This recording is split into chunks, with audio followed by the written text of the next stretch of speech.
3 दलित vote डाल करके अपने गांव पर वापस लौट रहे थे।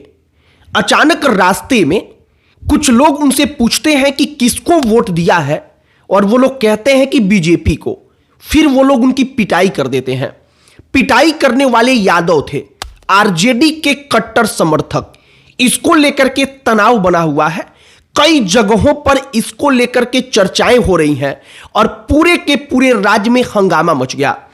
हमने जब ये खबर सुनी तो हमने सोचा कि जरा दलित वोटर्स का पैटर्न क्या है, जरा इस पर बात किया जाए कि लालू और तेजस्वी यादव की पार्टी दलित का माला भले जप ले, लेकिन दलितों की नजर में यादव से बड़ा कोई गुंडा दूसरा नहीं है। यह हम आपको ग्राउंड का रियलिटी बता रहे हैं, सच्चाई बता रहे हैं।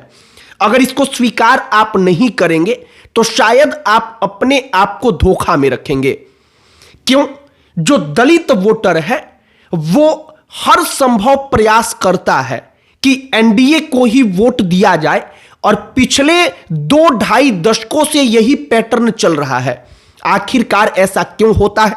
गोपालगंज में जो हुआ, आखिरकार वो इस कहानी से कैसे जुड़ता है, सब पर चर्चा करेंगे, सब पर बातचीत करेंगे। लेकिन आगे बातचीत करने से पहले हमारा नमस्कार स्वीकार करिए। हमारा नाम मोहित कुमार सिंह है। सबसे पहले गोपालगंज में क्या हुआ, जरा आप वो कहानी जानिए। गोपालगंज में कुछ दलित जातियों से ताल्लुक रखने वाले लोग वोट दे करके अपने घर पर वापस लौट रहे थे। रास्ते में एक विशाल यादव, अखिलेश यादव, उनके परिवार के अन्य लोग थे। वो उनको रोक करके पूछते हैं कि किसको वोट दिए हो। वो लोग कहते हैं बीजेपी को। इसके बाद वो उनको पीटने लगते हैं, मारते हैं। इसके बाद से सोशल मीडिया पर ये तमाम चीजें वायरल होती हैं। मेन स्ट्रीम मीडिया इसके बारे में बकायदा खुलकर लिखता है। सम्राट चौधरी से लेकर के तेज प्रताप यादव तक इसके बारे में बोलने लगते हैं।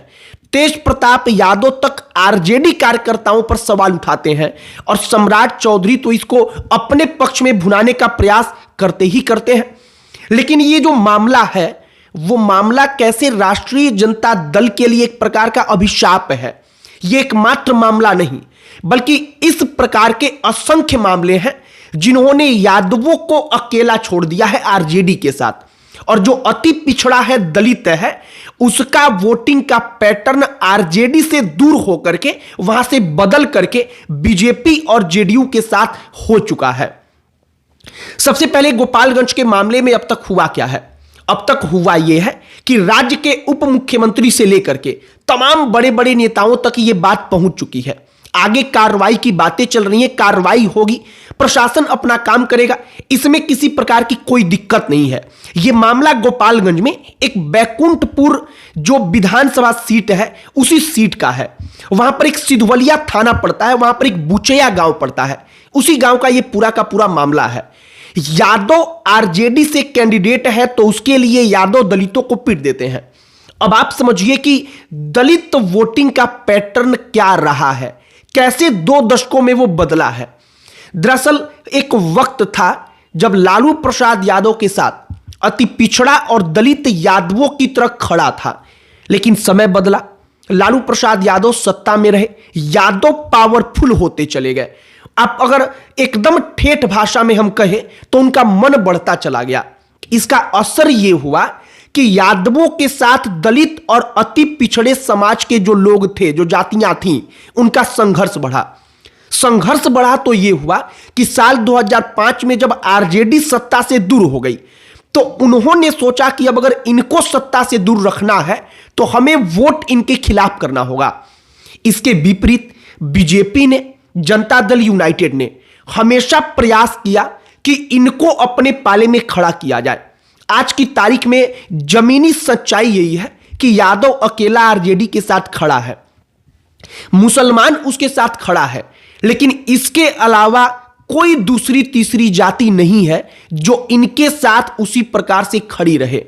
जैसे हम आपको उदाहरण के तौर पर बताते हैं, जो लोग जमीन पर वाकई में घूम रहे हैं, मुकेश सहनी भले ही आरजेडी के साथ हैं, लेकिन आप उनसे एक दफा पूछेंगे तो वो आपको बताएंगे कि मल्लाह निषाद जो हैं वो मुकेश सहनी के कारण आरजेडी को वोट ना करके, जहां पर उनकी अपनी जाति नहीं है, उनकी अपनी पार्टी नहीं है, वहां पर वो बीजेपी को चुन रहे हैं, वहां पर वो राष्ट्रीय जनता दल को ना चुन करके जनता दल यूनाइटेड को चुन रहे हैं। क्यों?